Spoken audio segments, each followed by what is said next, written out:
সুপ্রিয় শিক্ষার্থী বন্ধুরা, আশা করি আপনারা ভালো আছেন। সাকসেস ফাউন্ডেশনের পক্ষ থেকে আপনাদের সবাইকে স্বাগতম। গত ক্লাসে আমরা শিখেছিলাম কিভাবে কোটেশন নিয়ে কাজ করতে হয়, এবং আজকের ক্লাসে আমরা শিখব কিভাবে আপনার লিঙ্কস অ্যান্ড কমেন্ট ট্যাগগুলো নিয়ে কাজ করতে হয়। তো আমরা এটা ক্লোজ করে দিচ্ছি। সিম্পলি আমরা ডিসপিতে চলে আসছি। ডিসপিতে যাওয়ার পর এটা একটু বড় করে নিচ্ছি। সাকসেস ফাউন্ডেশন টাইপ HTML, এখানে গত ক্লাসে আমরা পার্ট 9 লিখেছিলাম, তো আজকে হচ্ছে আমাদের পার্ট 10। তো সিম্পলি এর মধ্যে গিয়ে আমরা একটা ফাইল ক্রিয়েট করে রেখেছি, এটা আমরা ব্রাউজারে এবং আমাদের এডিটরে ওপেন করে রেখেছি। তো এর মধ্যে মনে করেন যে আমরা একটা লেখা লিখব, ক্লিক অন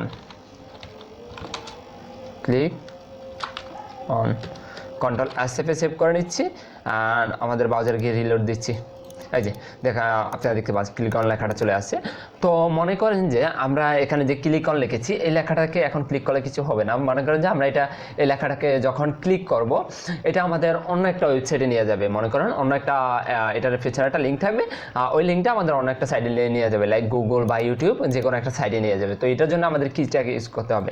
তো এটার জন্য আমাদের HTML একটা ট্যাগ ইউজ করতে হয়, সেটা হচ্ছে আপনার অ্যাঙ্কর ট্যাগ। তো সিম্পলি আমরা এটা কাট করে রাখছি, কন্ট্রোল X দিয়ে কাট করে নিচ্ছি, এবং এর মধ্যে ইউজ করছি লেস দেন এ গ্রেটার দেন। এ মানে হচ্ছে আপনার অ্যাঙ্কর ট্যাগ। তো সিম্পলি এর মধ্যে আমরা লেখাটাকে পেস্ট করে দিচ্ছি, পেস্ট করে দিয়ে কন্ট্রোল S সেভ করে নিই। তো সিম্পলি রিলোড দিয়ে দিচ্ছি। বাট এখানে দেখতেছেন আপনার কোনো কিছু আসতেছে না, লাইক এখানে যতই আমরা ক্লিক করতেছি কোনো কিছু হচ্ছে না। বাট এটা হওয়ার জন্য কি করতে হবে? আমাদের একটা অ্যাট্রিবিউট ইউজ করতে হবে। তো কি অ্যাট্রিবিউট ইউজ করতে হবে? আপনার এই ট্যাগের মধ্যে ইউজ করতে হবে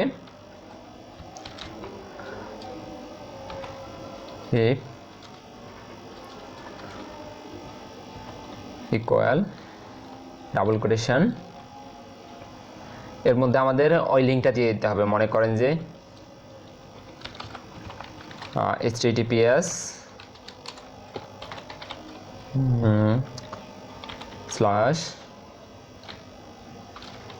মনে করেন যে ইউটিউব, আমরা ইউটিউব দিয়ে যাচ্ছি,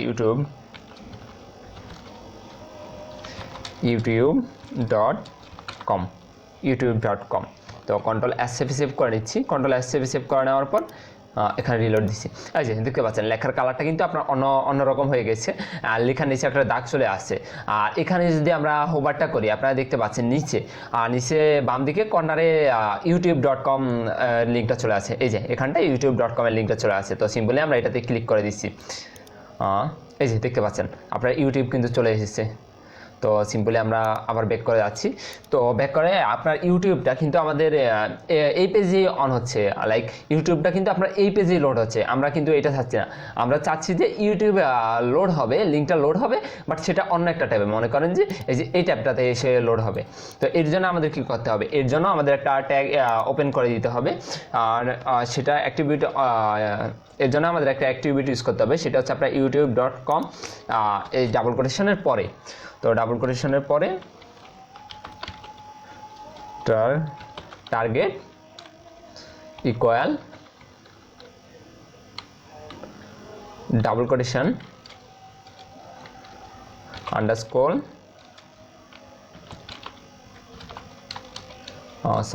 ব্ল্যাঙ্ক হবে, ব্ল্যাঙ্ক।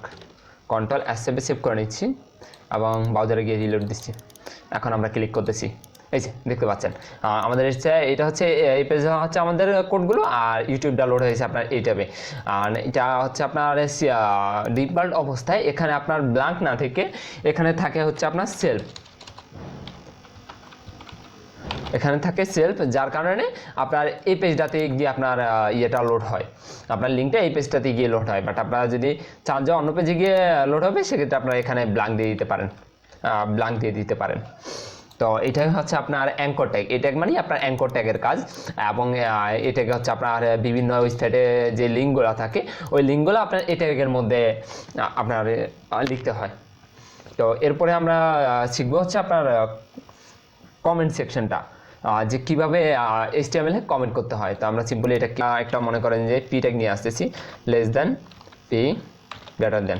তো এর মধ্যে আমরা লরেমের 20টি ওয়ার্ড রাখতেছি, লরেম 20 ট্যাব, কন্ট্রোল S, আর ব্রাউজারে গিয়ে আমরা রিলোড দিচ্ছি। আচ্ছা, রিলোড লরেম চলে আসছে। তো HTML হচ্ছে আপনি মনে করেন যে হ্যাঁ, এটা হচ্ছে আপনার কমেন্ট অ্যাড করা যায়। মনে করেন যে আপনি এখানে একটা লেখা লিখে রাখবেন, যেটা পরবর্তীতে লাইক আমি আপনাদের লিখে দেখাচ্ছি, লেস দেন এক্সক্লেমেটরি সাইন, 3টা হাইফেন। মনে করেন যে এটা হচ্ছে আমাদের হেডিং সেকশন, এই পিটা হচ্ছে এটা, যদিও হেডিং সেকশন না, তাও আমরা মনে করছি যে এটা হচ্ছে আমাদের হেডিং সেকশন। তো আমরা এখানে লিখে দিব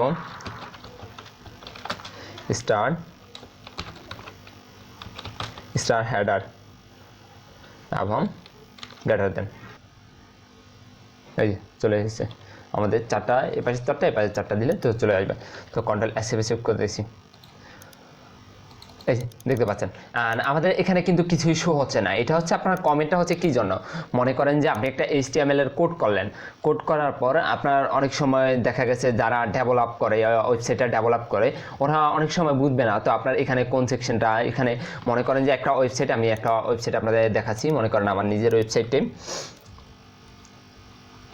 https://codaralamin.me। তো আমাদের ওয়েবসাইট একটু লোড নিচ্ছে।